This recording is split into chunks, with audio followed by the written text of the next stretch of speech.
Being a chartered manager means that you are a specialist in that area, and it means you've got all the skills to do the job to the best of its ability. You are seen as a leader, a true leader who has credentials behind the great work you've already been doing. It's enhanced my understanding, it's enhanced my skill set, it's improved my mindset. It makes all the difference. This session is recorded and will be available on the CMI website and YouTube channel. Join the conversation by using the live chat box for your questions and comments. We'll answer as many as we can during the Q&A.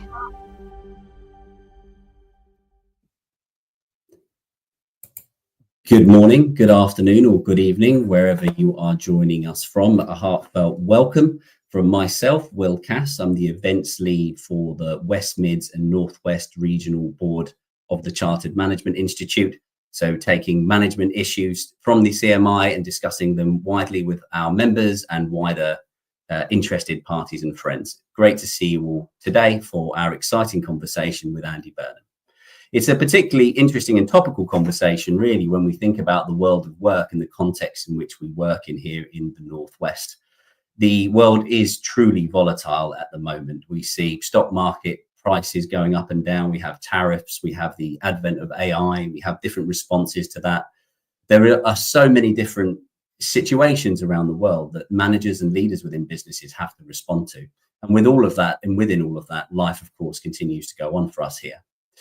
The future of Greater Manchester, of course, within all of that is hugely bright. So many of us will be, so many of us here in the Greater Manchester area are seeing tremendous gains and benefits in our work life, largely thanks to the wonderful and excellent policies of Andy Burnham and his wider team and some of the successes of our local organisations and our local businesses.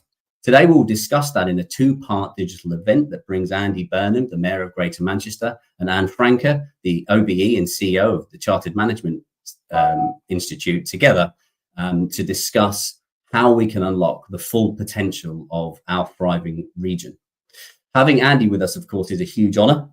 He, with Greater Manchester, is on this huge and ambitious path to growth, one of the fastest growing regions in the UK. And myself, from a tech background, we see tremendous traction here in the region.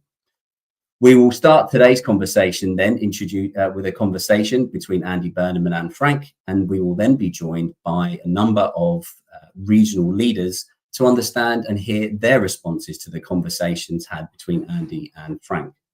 And with that in mind, I'd like to introduce both of my speakers to the stage, if I can. Hi there. Good morning. Good afternoon, sorry. Oh, good afternoon, Will, and everybody who's joined us. I'm Anne Francke, and I'm delighted to be here in this conversation with Will and with Andy. Fantastic. Well, thank you so much. We really appreciate you joining us today. And Anne, as we wait for Andy to join us, of course, it'd be great, I suppose, to start the conversation between us. I'm certainly a poor replacement for Andy while we're waiting for him. But from your perspective as CEO of CMI, what more can be done to support businesses, do you think, in our region when we talk about drivers of economic growth? So as you will know, Will, and I think your background is very interesting, and you and I had this conversation, management and leadership is often the key to unlocking potential. We know that actually 82% of managers and leaders in the UK are what we call accidental managers. They're put in managerial positions, but they're not trained on how to lead and manage themselves, lead and manage others, lead and manage resources. And I think that what we find is when individuals invest in their own management and leadership, and when organizations invest in developing that capability, then they are truly able to thrive. And I think, Will, it's worth you sharing your own experience in that regard as a successful tech entrepreneur. What did investing in management and leadership do for you? Yeah, so firstly, it's flattering that you should say that about me, Anne. It's an unfair compliment, but one I'll take as we sit here and talk through this, because of course, in my own background, I've spent a tremendous amount of time working in the startup space, which of course requires a very specific set of skills, and that's a very specific outlook. And I think the outlook that you take in that space is hugely important. Of course, now I work for a much more established and larger organization here in the Northwest, TCT, And we have, a very different set of challenges. But for me, it's always been, regardless of the size of the organisation, really important to build into our organisation through our middle managers and through our team leaders a real the confidence to fail, the confidence to try. And key to that is having the right skills and knowledge frameworks to be able to go and do that. Because it's not only about the trying, it's about having the confidence and the skills to actually reflect on what you're doing as well. And I think one of the strengths of what you lead at the CMI is an organization whose mission really is to help embed that within organizations. Yeah, well, thank you. And, what we don't realize is there are an awful lot of managers out there. Actually, if I look at the Greater Manchester region, I think 1 in 4 of the regional workforce is involved in some form of leadership and management. So there's a huge pool of influence and potential to drive up productivity, to drive up innovation, and of course, to boost better results. And that's what we know at the CMI, that trained managers and leaders do exactly that. So I think that we'll come back to this conversation with Andy. Yeah, of course. And as we do, we welcome to the room Andy Burnham. A very good afternoon to you, Andy. Thank you, Will. Afternoon, Anne, and afternoon, everybody. Sorry to be slightly late joining you. No problem at all. Well, thank you so much for finding the time to speak with us today. And given we're a couple of minutes behind schedule, maybe we just jump right into it if we can, Andy. Please. And I suppose the big question that I have for you is really about, what is your vision for Greater Manchester's economic future? And what are the key priorities in your strategy? Fantastic to know a little bit more. Well, thank you. It's a big question, Will, but we have been working on the answer. So we have put forward to the government as part of the spending review a 10-year vision. So Greater Manchester 2025 to 2035. We believe Greater Manchester can be in a fundamentally different position at the end of the next decade. We've had a decade of strong growth here. So average 3.1% GVA in the last decade. And the feeling is that we can exceed that because, of course, it's been a decade of Brexit, COVID, Ukraine and the cost of living crisis. And yet we've still managed to turn in a really strong performance. The vision for the next 10 years is to bring to all of our boroughs the dynamism that you've seen in our city centre. And the city centre now is beginning to lift all of the surrounding boroughs. If we think of, for instance, a certain football club that wants to rebuild in the Old Trafford area, the city centre is beginning to grow out of the borders of Manchester. We're becoming a bigger city. I know we resemble one of those fast-growing US cities, I guess, if you look at the skyline of Manchester these days. The vision is that we achieve a further decade of growth, hopefully even stronger growth, that will take us to all 10 boroughs, will lift all of them. And we have become global in a number of sectoral strengths. So advanced materials and manufacturing, where we have a big ambition in the northeast of the city region. Life sciences down the Oxford Road corridor, but spreading that out to the area around Manchester Airport. The green industries, we believe we can have a strong global cluster in that space, and digital and tech in all of its forms. And it's where these things intersect as well. Of course, AI is a foundational technology that will help advance manufacturing, advanced materials, life sciences. So that's how Greater Manchester is developing. We, alongside that, are a city region that doesn't just have a vision for economic growth. We are way ahead, I would say, of other places in terms of our vision for highly integrated public services, a completely different way of running our own systems in Greater Manchester. We've integrated our transport system, but we are now working to do that in so many other ways. And for us, we've said to the government as part of this spending review Greater Manchester can be the UK's prevention demonstrator. If we support our residents in a different way through a new Live Well approach, we can show how you can marry economic growth with sustainable public services. And that, in essence, Will, it's a big question you asked me, but that, in essence, is our pitch. In the next 10 years, Greater Manchester can be the UK's demonstrator of how you continue strong economic growth, but then simultaneously allow our people and our residents to access the opportunities and the jobs that come with that growth, reducing reliance on public services, on the benefit system, improving the health of our residents. In a nutshell, that's the 10-year vision for Greater Manchester. But I think that's fantastic as well. And I have to say, Andy, I work for a Manchester business. We're 250 strong in high tech, and I've worked all around the world. I've globe-trotted with my briefcase, building business and creating partnerships for all sorts of British businesses over my life. And I remember when I first got my job offer, and I looked and I thought, Manchester, high tech, is that a thing?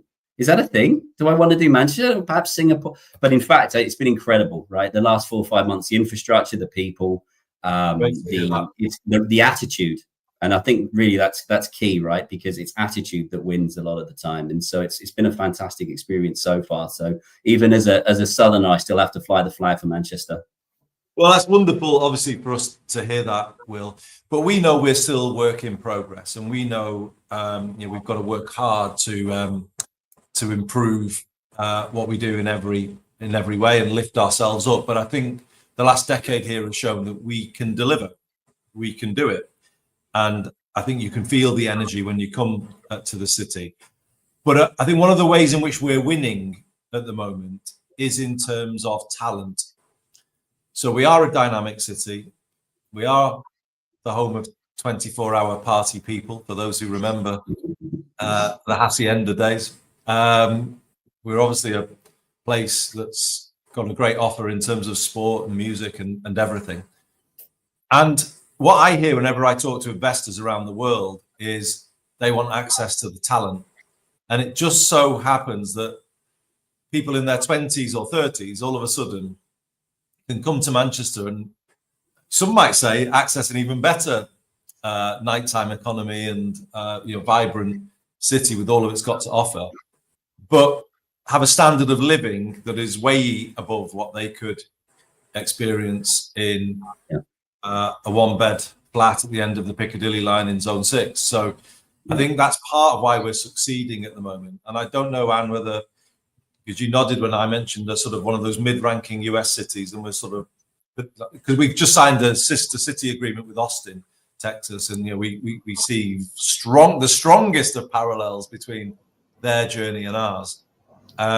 We feel that around the world, particularly post-pandemic, the bigger cities maybe have struggled a bit more. The big powers of New York and LA, and it's some of the cities like ourselves that have kind of become more attractive locations for the talent that then brings the investors. And I think that's where Manchester has sort of found its sweet spot at the moment. I completely agree with that. I was nodding. I mean, Austin's a great example. It is, however, a little bit of an outpost being embedded in Texas, but it's a fabulous example. The other example I was nodding is a city I have personal experience of, which is Charlotte, North Carolina, which has been growing double digit for, it's been thriving in all the ways that Manchester is thriving. And what's great to see is that you're attracting, as you say, all the young people. They want to work there, they want to live there, they want to study there. And that's giving you huge opportunities, and your integrated vision of having pride in the community and putting that pride back through investing in jobs, investing in upskilling, investing in creating opportunity. That it really does work, and it becomes this kind of self-fulfilling prophecy, and it's just great to see. And I think I really do think that you are absolutely the role model for how Britain can thrive. So it's great. I'm a big supporter, and I say that quite sincerely. What you're doing is working, and there are very good reasons for it.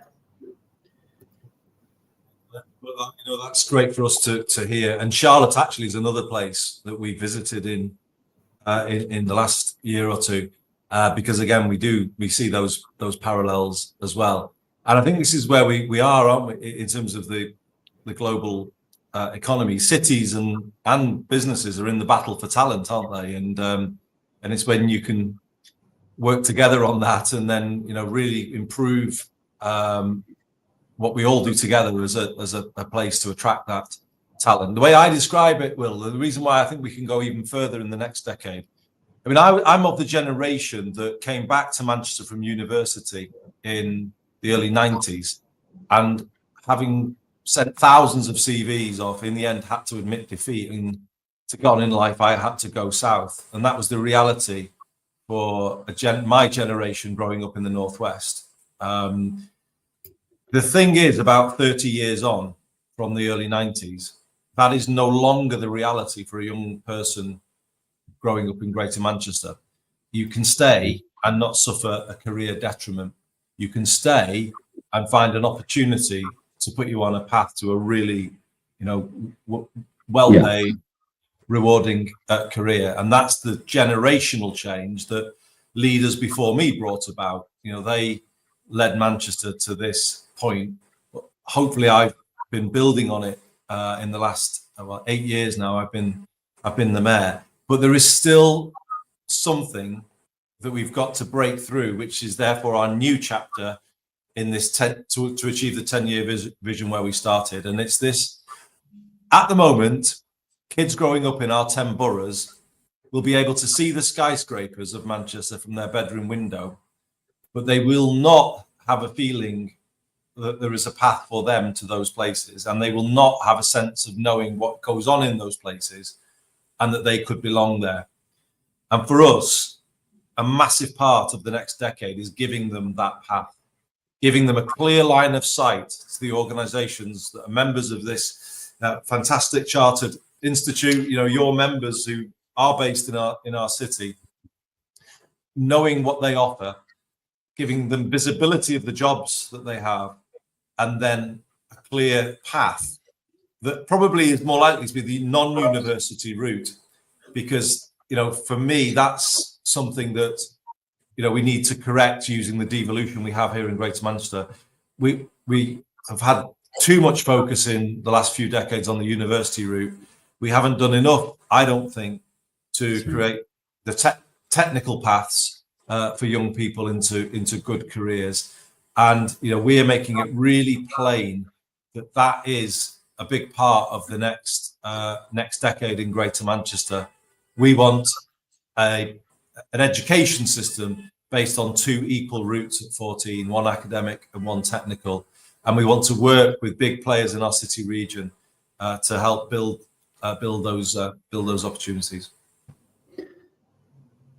And Well, one thing I would say in that regard is you've done a great job of creating that dual pathway. CMI is very big in creating opportunities for young people through better management and leadership. And we do a lot of management and leadership apprenticeships.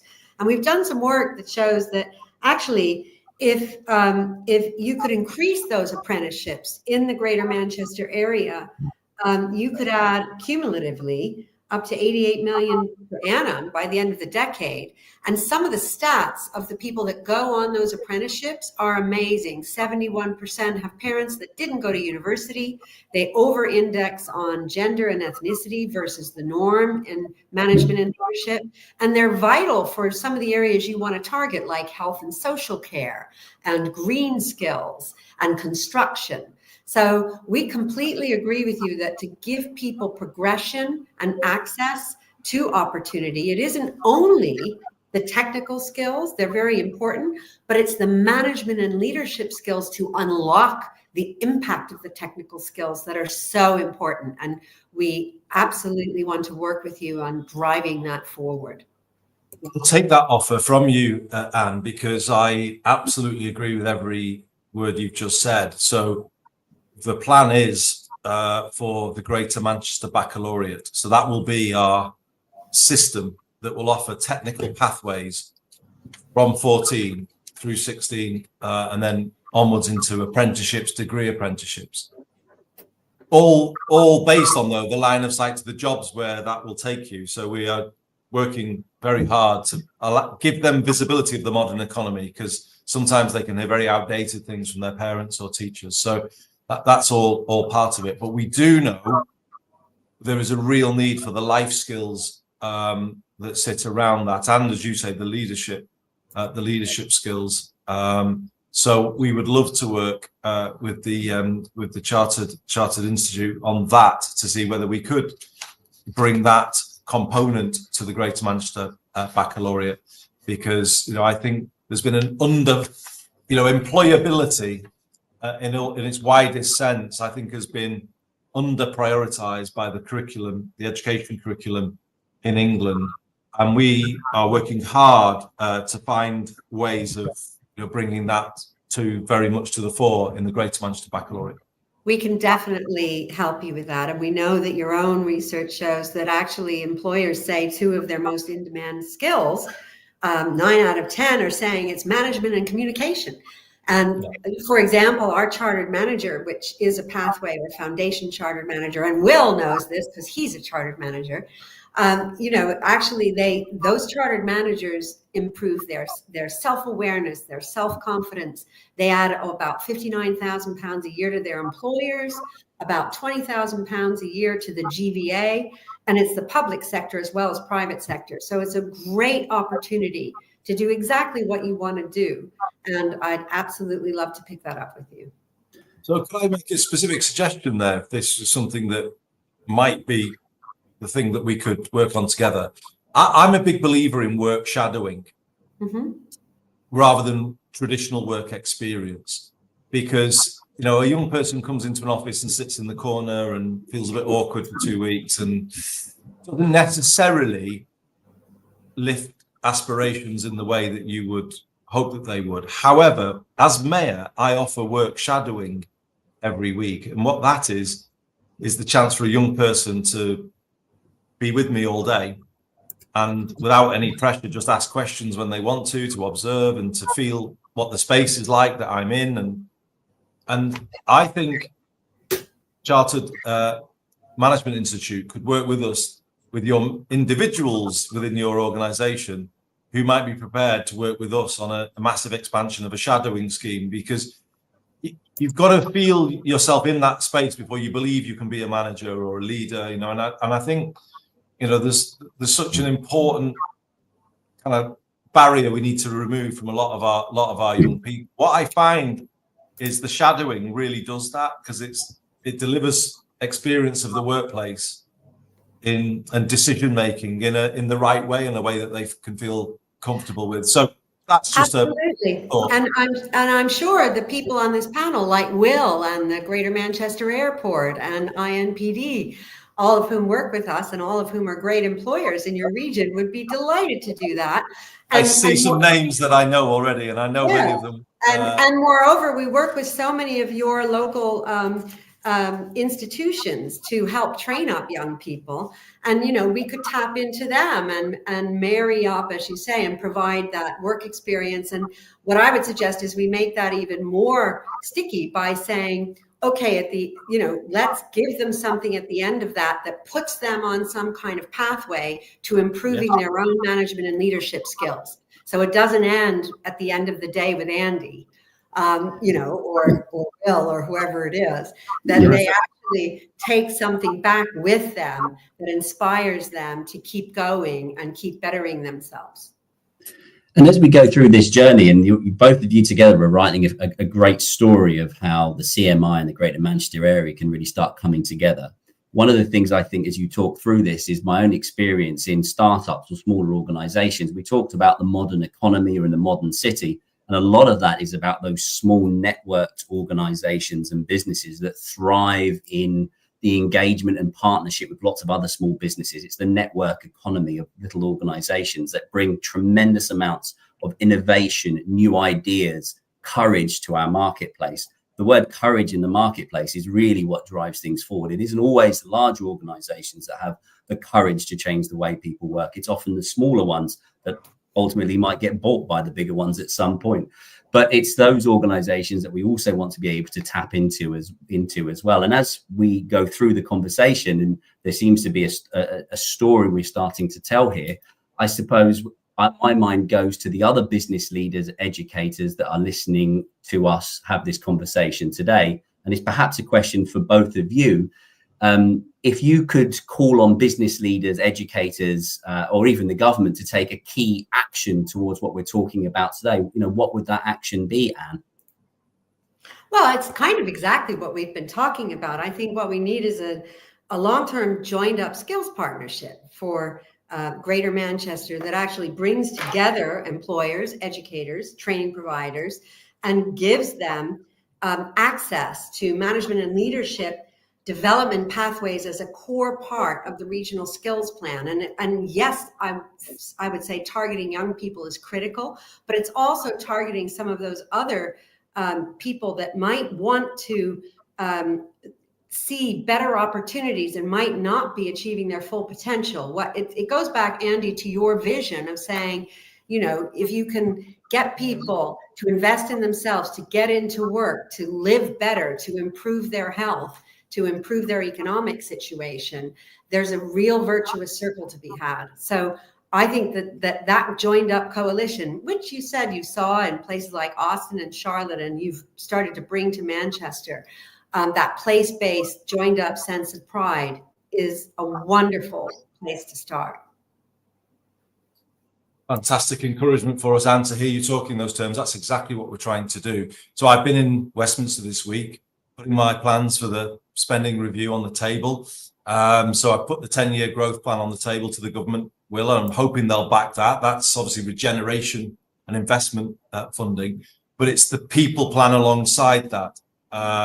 And to put it exactly to what Anne is saying, we need endorsement from the UK government to create an all-age, employer-led technical education system.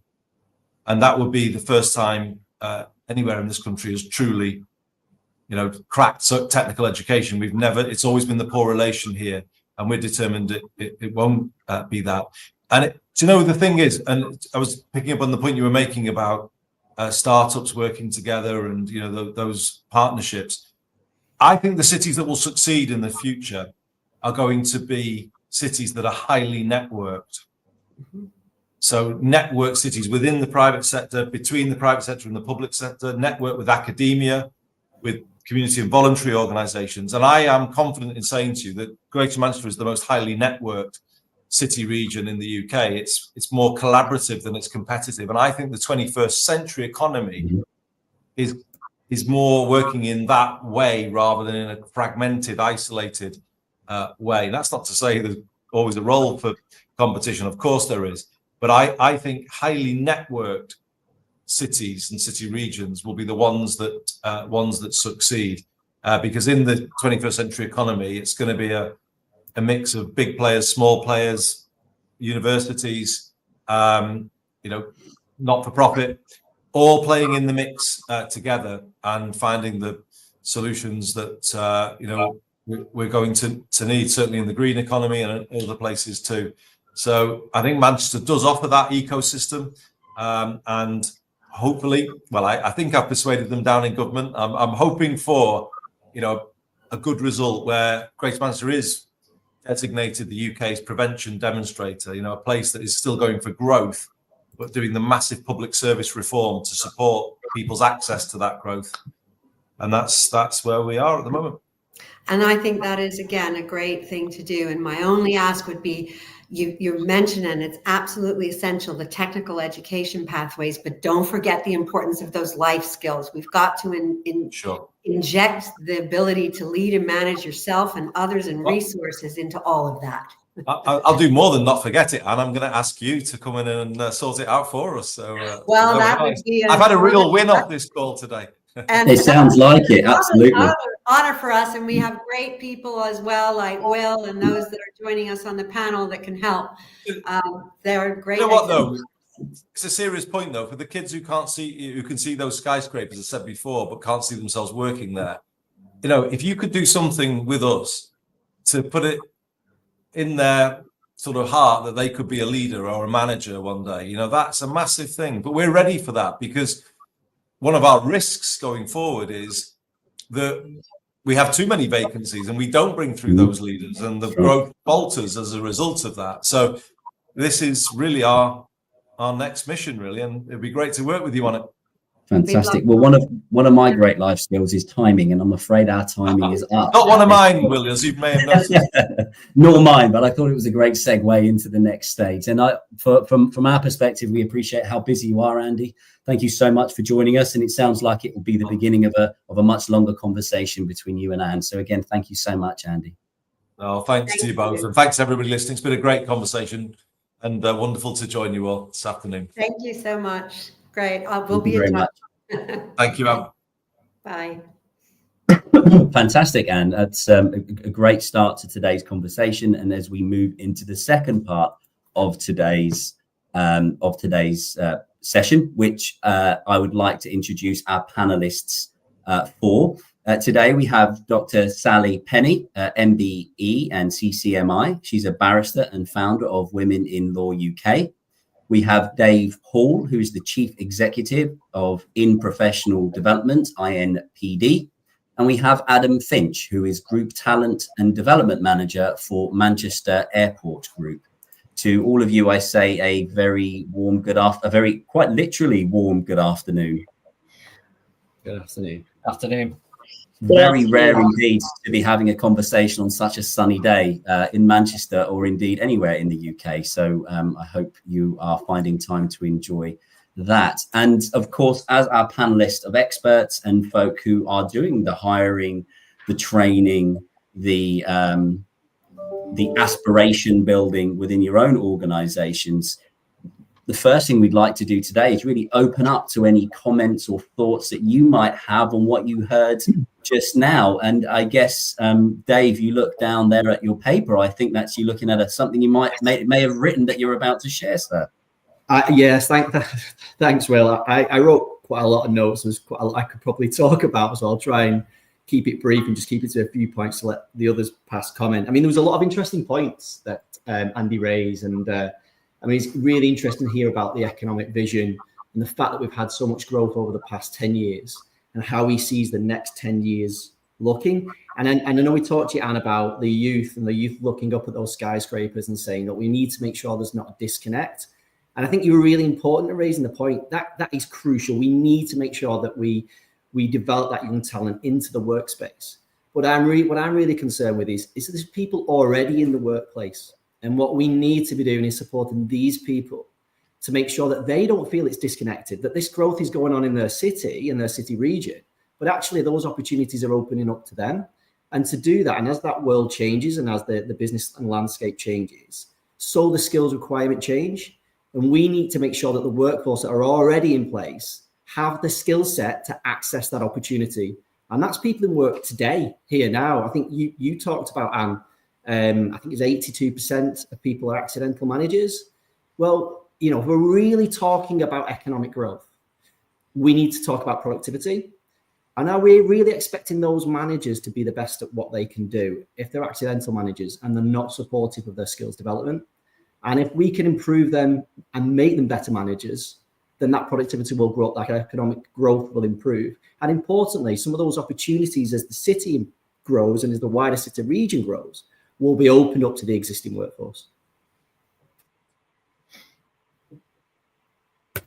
Absolutely, I completely agree. Right, that's absolutely the role that organisations and the approach that we need to take. Adam, any thoughts from yourself on what we heard today? So initially, I thought there should be a new route from Manchester to Austin in terms of it being a sister city. But I kind of really concur with what Dave said. I think we're quick to look externally when we talk around the skills gap, and we hire for skills then, don't we? Which is right in some cases. But I think we need to have a greater presence of doing that internally at our organisations, and really getting leaders to encourage and empower individuals to look at the skills that they already have, look at what skills we're going to need in the next 10, 15, 20 years with strategic workforce planning, working back from that and then ensuring we've got the right policies, the right processes in place to redeploy these skilled individuals, and not necessarily just looking at performance, but looking at where these people may be in potentially 5-10 years themselves, and putting the plans in place to do that too. Yeah, I'd agree. Absolutely. Similar thoughts to yourself, Sally? Hello, good afternoon, everyone. Yeah, I thought it was a really interesting discussion. And what's amazing is I don't know how much Andy knows about CMI, but CMI have been doing a lot of work on everyone's economy. It's a lot of resources. If you visit, Will, I'm sure, as a CMI manager and a companion. But everything he was talking about was precisely that. Not just tapping into some parts of the workforce, but making growth and including everybody. So it's everyone's economy. And I thought that was really interesting, because really he's trying to implement what CMI has been talking about for a considerable amount of time, actually, from apprenticeships to non-accidental managers to leadership, in order to grow. So I thought it was really, a really interesting discussion, and really interesting about this notion of not just work experience, work shadow, which is quite important in my area, professional services, and actually getting skills on the job. Again, something as CMI I've been talking about for a long time with the apprenticeships. And I don't want to be political because I have no interest in it. Why the apprenticeship levy going will be controversial, but hopefully it'll stay.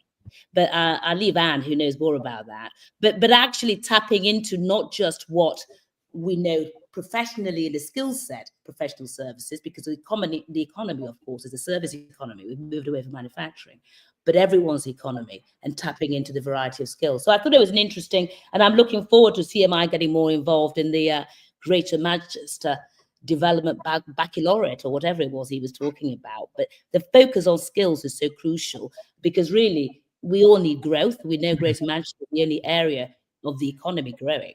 And of course, there are other issues about the rest of the Northwest. But I thought it was an interesting discussion about how this organisation can support and get involved in the economic growth of Greater Manchester.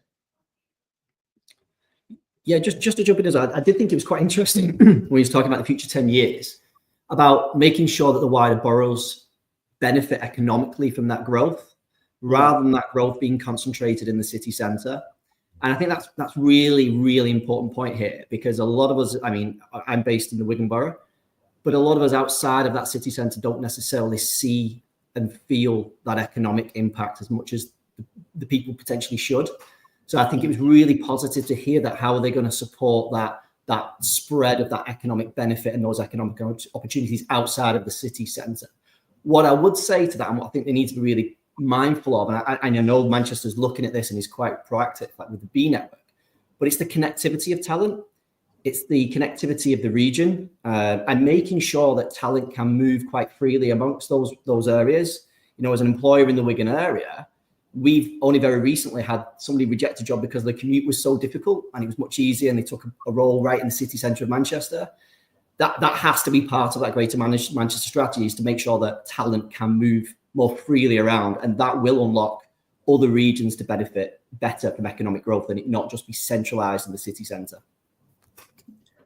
Yeah, jumping in there, totally agree. Being from the Wigan Borough too, my previous organisation was in the Wigan Borough, so I did lots of work with the GMCA as an enterprise advisor, so going into local schools and colleges and coaching and advising them on the curriculum and advising them on careers. And then when I moved to Manchester Airport Group a couple of years ago now, found it really difficult to then talk to Wigan and Leigh College or Standish High School or other high schools in the region around the roles and the growth. There's lots of it happening at Manchester Airport, but finding it really, really hard to sell how they then get there. And I think the strapline, the career straplines that I've been using with the colleges and schools across Wigan is you can't be what you can't see. And today's point there and Andy's point earlier around seeing the skyscrapers that are knocking up around the city centre, and me physically seeing the development at Manchester in terms of Terminal 2 and the 1.7 billion infrastructure project happening there, people in Wigan and Leigh College or people within the Wigan Borough won't necessarily see that. So I suppose then it's up to us as the local leaders and local business leaders to start selling that story of Greater Manchester as a borough and not of the city centre, like Dave and Andy said, sure. As we go through this conversation, and I was thinking about my own experiences of trying to bring through talent, and I bow to your superior knowledge on the subject on this panel than my own. I'm simply a business leader trying to get ahead very often and recognize the importance of people to be able to achieve that.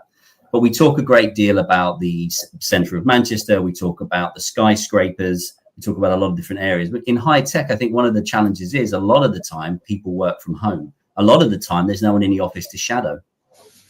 And so actually that's one of the challenges we can often find, is that when I started work, I was always with people who knew a lot more than me. I had the opportunity to learn from my peers, as my American colleagues call it, the water cooler moments, where you learn or have a conversation over the water cooler as you move along.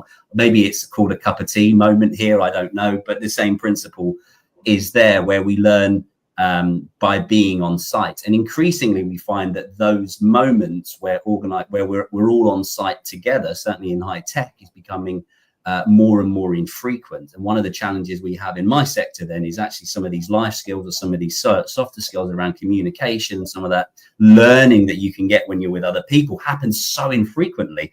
It's even for us, you know, as more experienced members of organizations would benefit from it, yet the world of work is changing so fast. So the question I always have at the back of my mind is, how do we create hubs and spaces where we can bring the young and at this point less experienced folk with us, and create those spaces where they can also learn and, as Andy said, shadow. I don't know if that's something you were all experiencing in your own areas as well.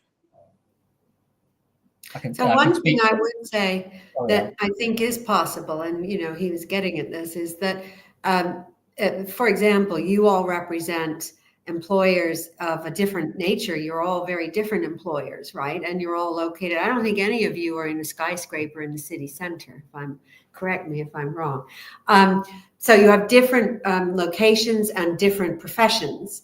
And what he was talking about is this very networked city, and what he's doing, I think, in effect, is knitting together that network, right? So that he's done a very good job of, and wanting to bring you all together. So what could we do, you know, as a group of very capable and very different Manchester employers in very different sectors? We have aviation, we have professional services, we have learning and development, we have tech. What could we do to tap into his vision, right? Which he's articulated, which he's laid forward in Westminster, to help deliver it by getting these people, not just the young people, because I think you've all said, and I completely endorse what you're saying, it's upskilling and reskilling, as well as the young people getting skilled, to create those networks that are going to fuel the region and its productivity and its desirability. And I think my suggestion would be, you know, he's got a great vision, he's got a great track record. You're all great part of that vision and track record. You're all part of CMI. We subscribe to that. What could we do together to, as he was saying, help him achieve that vision? And that's the question we should be asking ourselves, I think.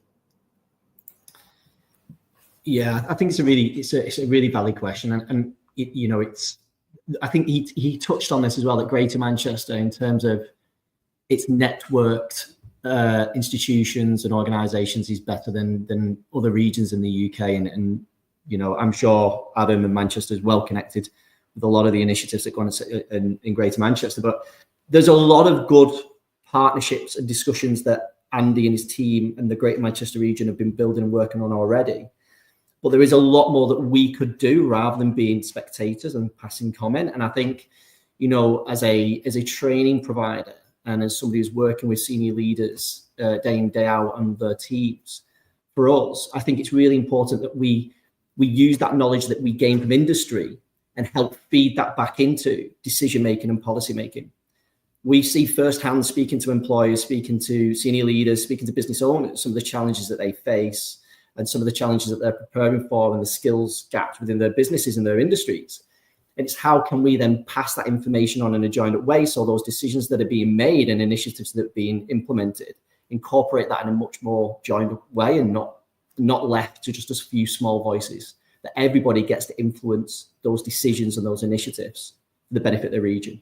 But I think that communication could be much better. And we do have a role to get. Educators have a role to play in that. Policymakers have a role to play in that. Businesses have a role to play in that. And we do need to be more joined up. So that's a good challenge that we're setting ourselves. So maybe what we ought to do is take a look at that vision, and everybody could think about, including from, as Andy was saying, he wants the help from CMI. You're all part of CMI. What could we do concretely? I know, for example, Dave, you work with so many employers, as you just said. So it's about getting that communication going. I mean, Will is on the Northwest Regional Board for the CMI. It's saying, what could the regional board do? How could we help? Adam, same with being one of the major employers. And I know, Sally, you're a huge thought leader in the region. So I do think it's up to us as well to say, what's his plan? How can we work together to help him achieve it? And I'd love to come up with some concrete, practical steps that complement what he's trying to do, and use the richness of your backgrounds and capabilities to really make his success even greater. Because what I do believe, and you saw he picked up on my smile, and you can tell by my accent, those of you that don't know me, I'm British as well as American, but I really see what he's doing is creating this place of pride. And this is something that really, I think American cities like Charlotte and Austin do extremely well. And when they do it extremely well, they thrive. And I think Manchester can be the leading exemplar, as he wants it to be. And I'd be so delighted to work with you to figure out how could we come together and contribute to that in a way that benefits all of you, benefits your businesses, benefits the people that you reach, benefits Andy's vision for Manchester, and obviously uses the resources and skills that CMI has to offer. That would be my suggestion. I don't have the exact what it looks like, but maybe one of you do. It sounds good to me. Anything to avoid employers in the courtroom. Well, I know Sally likes to say, and she hasn't said it yet, but I'm expecting it, that from her perspective, one of the great reasons she's a huge advocate for CMI is all these terrible employment tribunals are a direct byproduct of bad management and leadership, right? Yeah. Could all be avoided if we had fewer accidental managers. Yeah, it's true. You've got ahead of me already, but it is true. Let's avoid it. And it's expensive. We're looking for growth and profit, not to be spent on expensive, long legal cases. Let's train our managers and our leaders to be better. I feel like I haven't said it yet, so it may come back.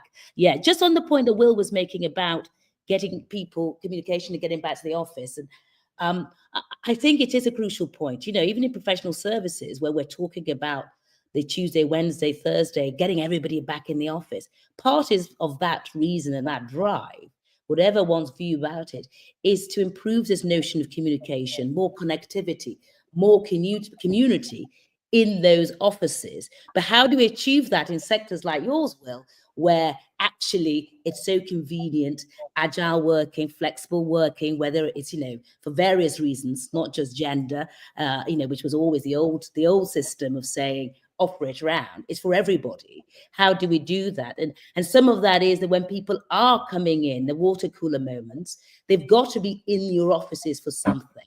So if you want people in your offices, we need to be building teams, whether it's training. I think it was David who was talking about leadership and development. There've got to be reasons. So when they are with you, what do you want them to achieve to stop this isolation feeling and increase your productivity is that people are working with you for a reason and a goal. And I think it is a game shifter now that, the reverse consequence, the unexpected consequence is precisely what you're talking about with the more agile working. I don't know if that was a question. I felt like I hadn't answered it, but everybody else has, so we'll take that. It's a good point, Sally. The working from home, working from the office, the flexible working discussion, debate, it's proven to be quite toxic amongst different people and quite divisive. I think what's really important is if we look at that through the lens of I can do work at home and I can do work in the office, why commute to the office? I think that is where the issues start to arise. What we really need to be talking about, and as employers, is where does the productivity arrive? And so if we're saying being in the office drives productivity, we need to articulate why that is the case. What is the added value? So if the added value is the learning, if the added value is the cooler box, the cup of tea conversation, is the added value culture? It's setting the right kind of culture. How we need to understand what that added value is and then how we exploit that as an advantage for businesses. But I think at the moment, it's much getting lost in this conversation of I can work from home and be as productive as an individual, or I can work in the office and be as productive or arguably less productive if I've had to commute for an hour and a half. But it's a very kind of quite binary way of looking at it. And I think sometimes as businesses, we're not having that conversation about the added value of getting people together. And then when we've got them together, exploiting that value, I don't think many employers are doing that. They're just expecting people to come to work and sit behind a desk. There's much more benefit from getting people together. And whether that's training younger people, whether that's building the right kind of culture, whether that's working with your existing staff on new ideas and collaboration and creativity, I just don't think that conversation's had. I don't know what Adam's take on it, working for such a large employer. Yeah, we have a kind of flexible working approach in terms of a hybrid working approach, rather, in terms of we ask of 3 days in the office, but we know no 2 weeks are the same. So it could be that you have a week's worth, and we're in very heavy meeting culture now, aren't we? As a across the globe, really, where you're back to back sometimes on some days. Whereas if I've got a meeting that's just back to back in meetings, it's probably more beneficial to me to stay at home. Whereas what you were saying before around connecting people and giving them a purpose to be in the office, that's what we're missing as an organisation, not us as an organisation, but globally and especially across the sector. I think we need to do more as organisations. And to going back to your leadership point of bad managers, I was itching to jump in, and when you was talking around accidental managers, because probably all of us on this call, if we're all leaders, we're probably fallen into a leadership role with minimal or not so great training to lead people. It's one thing being an individual contributor. It's completely different to being a leader, especially leading people of multi-generations, should we say. And I think it's because where we go wrong as organizations is that we stick to tradition, and we stick to traditional talent models of being role-based talent, and the only place to move is up. The only place to move is that leadership role, and the only place to move is this supervisor role or whatever that may be. Whereas if we take a more strengths-based or more skills-based approach to talent, the whole world's open for people then, in terms of I could go here and learn this and get these skills, or I could go here and learn these skills and move here, rather than that just traditional, the only way is up here, because there's so many more moves that somebody can make, get really broad experience, really broad exposure, connect with other people, connect with different departments within an organisation, and suddenly have this holistic view of the organisation that they wouldn't necessarily have if they were just fallen into that role when their manager leaves or the manager moved into a different position. You made me think about one thing, if I can, when you were talking about all the meetings, and going back to Anne's kind of challenge to us, which was, what can we do to bring about the vision that Andy talked about? Well, the first one, which is a slight aside for me, is, well, the first thing that tech companies need to do is hire locally.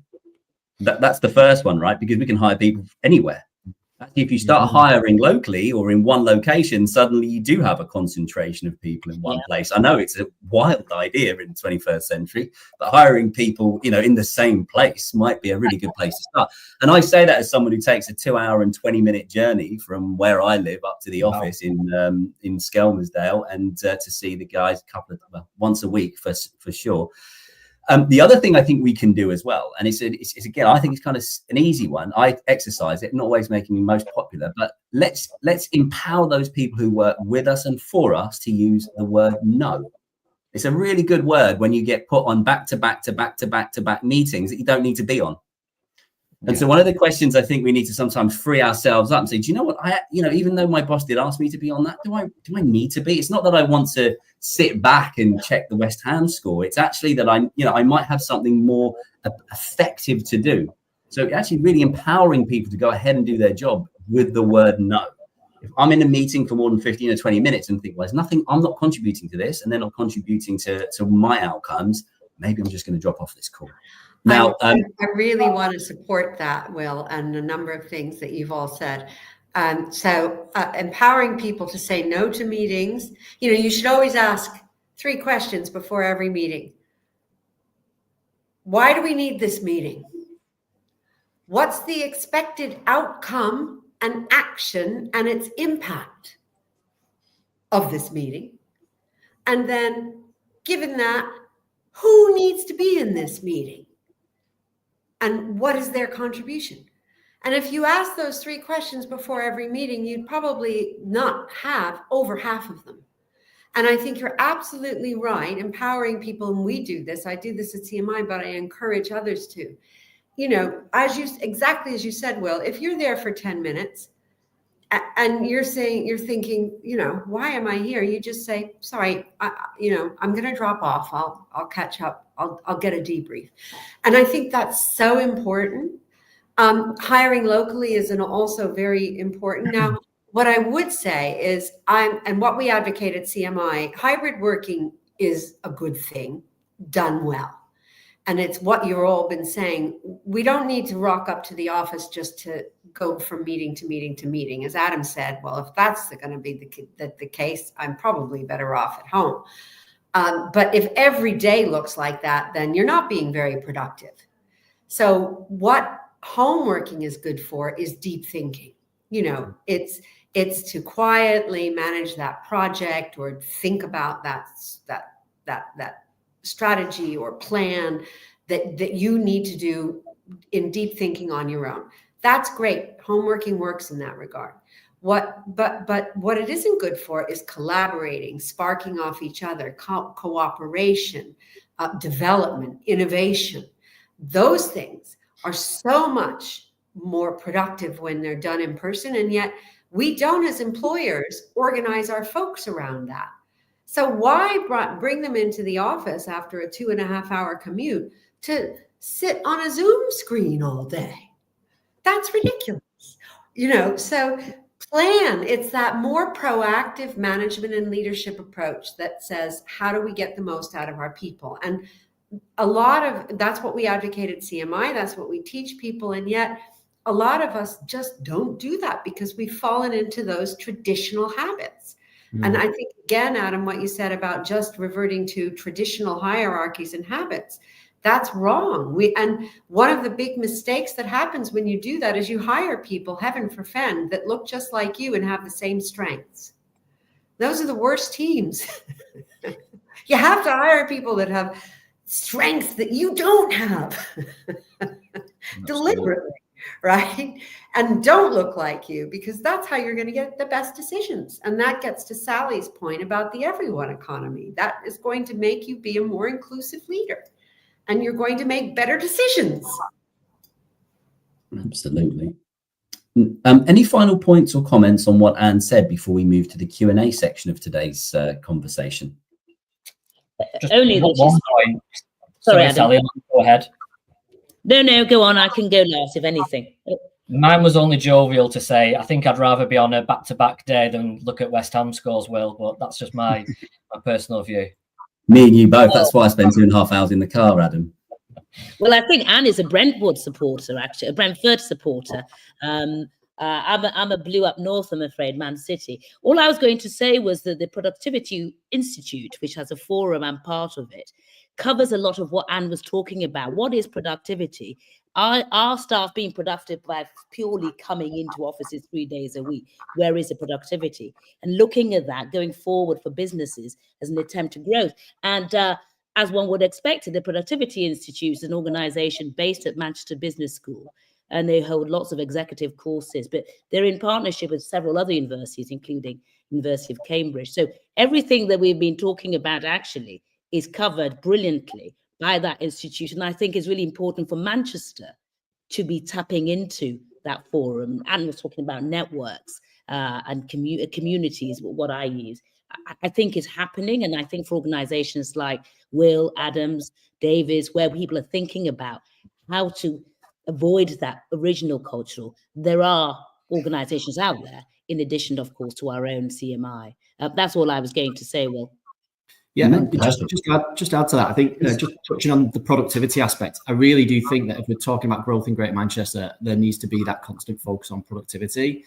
We know, I think it was the government's business productivity review said something like better managers improve productivity by 10% just by having a well-trained manager within the business. So, you know, CMI do a lot of work, have a lot of support available in helping people to become chartered managers.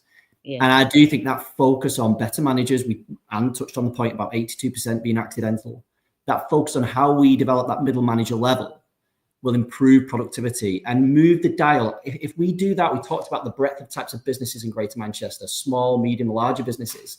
But if we can move the dial of productivity just a couple of %, and we can do that by working with those middle managers, the impact on the economic performance of the region in Greater Manchester will be fantastic. Yeah, spot on, David, spot on. I'm not very good at agreeing, but I seem to be on this panel. Fantastic. Learning new skills already, Sally, learning new skills. Yeah, so, absolutely. Thank you so much for that. So the next section of today's conversation is Q&A. We have a number of pre-submitted questions, but we would also ask and encourage those who are joining us remotely and on YouTube today, if they do have any questions, to please put that in the chat, and we'll try to pick those up and answer and ask them to the panel. So again, feel free to ask. No, there's no such thing as a silly question. So we really look forward to any questions that you might have for the panel. With that in mind, I do have one here. The question is, how can we better support managers and leaders in developing the skills needed to navigate economic challenges and drive business resilience? Which one of you would like to pick that one up? Adam, you look like a man who wants to pick that one up. Am I kind of leading you in? The word resilience always irks me in the leadership space. Reason being, I think it screams out, we've not got everything in order here, so you're going to have to just bear with it when it comes to resilience. It's a bit of a funny word, so rather than asking leaders just to simply cope with some of the challenges, I think we should be equipping them with the right frameworks, the right learning opportunities that suit their skills, that suit their area of opportunities, their strengths, and not do this kind of sheep dip approach when it comes to leadership development, which often lots of organizations fall into the trap of. And what you'll tend to find is you'll get a leader starting here, lots of leaders starting here, finishing here, no matter what the level within the organization or previous experience or accreditation, all go through the same amount of topics. Whereas if you can have a pick and mix feel of leadership development to allow them to really leverage the skills that they already have, make them even better. So if it's a strength, it can get even better. But also having the rear view mirror some of those area of opportunities. So I think rather than talking around resilience in that sense, I think allowing leaders to lean into some bespoke development opportunities that are there for them, that suit them when they want to learn, how they want to learn. I think that's where those organisations have got to do a lot better. And thankfully, not to plug my own programs here, but we've just launched that in Manchester Airport Group, so a fully bespoke leadership development offer for all 1,100 leaders in MAG. Well, I would jump in there and say that you're doing exactly what we need to do to improve productivity. We shouldn't have 82% of people not trained in management and leadership. It really does get in the way of effectiveness of organizations. And we have a lot of evidence that suggests that. All of it's on our website. I won't reel off all the stats, but you've got to train people. These are skills that can be learned, right? Just like we talk about, and Andy mentioned tech skills, which is why I said, don't forget the management and leadership skills, because just because you're a great technologist or finance person or construction person, if you can't lead and manage yourself and others, you will never get the best out of people, and you will really damage your productivity. It's about half the gap in productivity is due to management and leadership. So my number one suggestion would be invest in training yourself and your teams in being better managers, and you will not regret it, because you will drive up your organizational outcomes and you will drive up the inclusivity. You will naturally get managers who are better at inspiring those young people looking at the skyscrapers, because trained managers role model more inclusive behaviors and call out toxic behaviors more readily than those who are untrained. So there's a real benefit with everything that we've been talking about. I think so the question, I think, we're talking about navigating economic challenges and kind of supporting business resilience. And I think there's a lot of, what Adam touched on there, I think is really, really important. Rather than sheep dip, we need to be thinking about individual needs of people and supporting them, because I think if we're building skills where there is a skills gap, we're building confidence. We're building up people's capability to be more resilient in a way and cope with what's in front of them. But I think I'd like to kind of break that down into two areas. I think it often gets underlooked, particularly for middle managers. I think for middle managers, we can prepare them. They need to be prepared for what is quite a volatile and uncertain world. There's a lot of things that happen within their day-to-day work, what's happening to their business, what's happening in the economy. And there's a lot of responses they need to be agile and respond to. And we need to support them with those skill sets to deal with that uncertainty and that change, and be better at firefighting and managing and coping. But I think what's often underlooked at middle manager level, and this is normally the preserve of senior leaders, we need to start thinking about supporting middle managers with understanding more strategic planning, thinking about strategic change. How do they handle digital transformation? So these things that middle managers can not only cope with what happens to the day-to-day and be reactive, but they can better plan for what can be seen more longer term, horizon scanning uncertainty, so they can prepare better for digital change, and they can prepare better for impacts that they potentially hit them and their teams, not immediately, but further down the line. And I think historically, development programs and workplace interventions have left a lot of that strategic planning stuff to more senior level managers. I think there is an argument to bring that into more middle manager development. Sally, any thoughts on that? Nothing. I think it's all been said, other than I totally agree with strategic planning and strategic development. And I think once one equips the middle managers, then engaging with the whole businesses, I think sometimes it's a little too top down in my view. I think I saw a fantastic business called Cass Pastries, and they engaged with every employer. They make pasties, pies, like Posh Greg's, really healthy, vegan. And in that business, they engaged, I don't know if anybody's heard of them, really profitable, growing in Bolton in the north, just outside of GM. And actually, are they part of GM? I think they are part of GM. Yeah. But they engage with every member of that. One of their managers is going through CMI at present. And so they're to fulfill their mission and vision, they've engaged with every employee in that business. And so David's point about that strategic planning is crucial, but I don't think it necessarily has to be always the leaders in the middle. I think we can also do it from the bottom end, and indeed those who are entering or aspiring, looking not just at skyscrapers, but perhaps at the factories and the pie shops there. That's what Sally, I wanted to add. You've got two proud Wiganers on the call here, and we are expert judges of local pastries and pies. So I can vouch that Cass are a fantastic pie. They're brilliant. We need to get them Posh Greg's. Yeah. Posh Greg's. Yeah. Oh yeah. Well, Greg's have got I think a female CEO, so I'm all for that. But I'm not a Greg's eater, I'm afraid. But happy with that's my positivity. Good. I'm glad. And we need to get. Never thought we'd go here, did you, Will? Yeah. Well, I'm pleased it has, because anything that we've talked about, pies, football. I thought this is a very different conversation than we might have expected, but it's absolutely what would be expected with two guys from Wigan, I suppose. So very much welcomed, I think. There's an interesting question though. Will just come in from Emma saying, "Are they better than Waterfields?" So, but we're starting to get into a whole debate here about bakers in the northwest here. I can only comment on their management skills and the quality of the pies. Nothing else beyond that. And we might also encourage you to continue the pie discussion on our LinkedIn page. We'd love to have some movement there as well. But one of the things that I was thinking about when you were talking about resilience, I come from a different background to all of you. So I always think about what kind of skills this middle manager, top manager, it's all great. But if you have an early startup and you're basically working down to the day you go broke. So there's not a lot of time to get clever with who does what, right? And you think about your founding employees.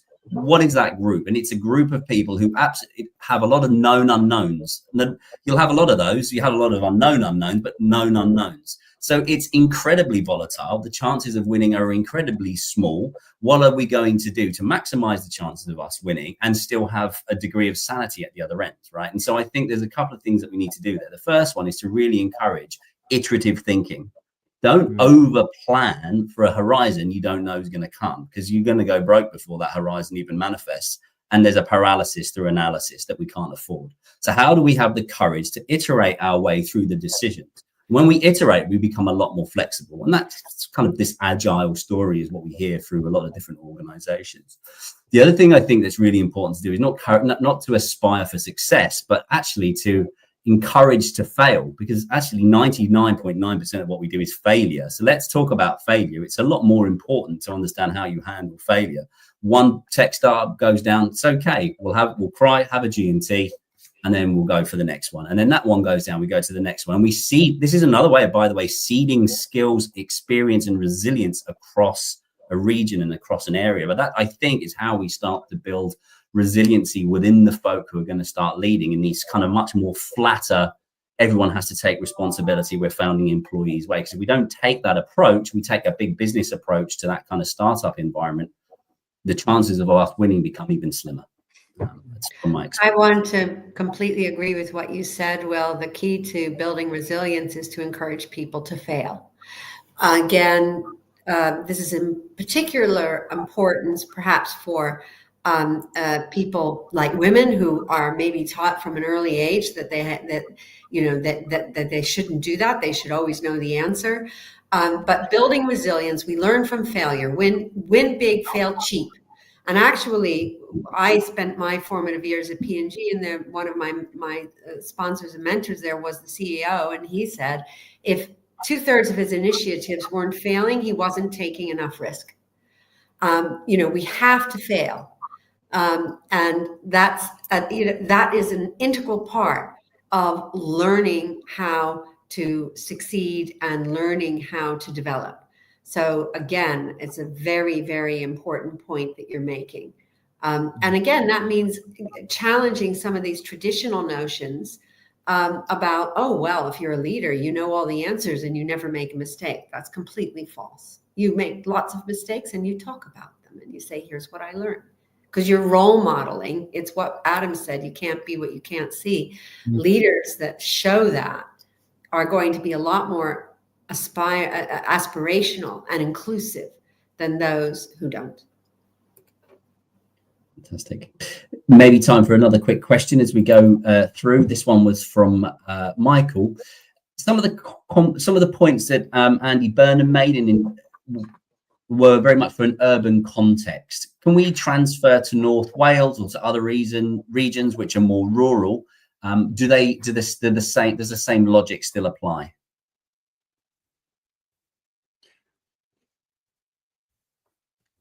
And in the spirit of failure, just have a go.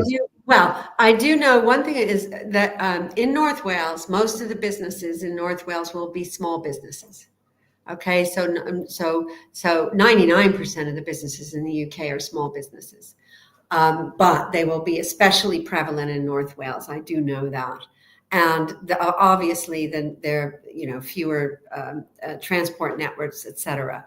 I think the general principles do apply because. For example, I'm a member of the Help to Grow Advisory Council. That's aimed at small businesses. And the vast majority of businesses that take that up, and there have been about 10,000 of them, are small businesses. Many of them are micro businesses. And, Will, you've said this before when you and I talk, micro businesses, they do need to invest in upskilling themselves on management and leadership. They will find that they build their resilience, they build their sustainability, they're much more likely to succeed and grow their businesses. So the principles of what we're talking about do apply. And getting peer networks of small business owners is also a key aspect of that. It's again, this connectivity and collaboration, learning from your peers. That's a very big aspect of building capability. And that's something that small business owners are great at helping each other to do. Fantastic.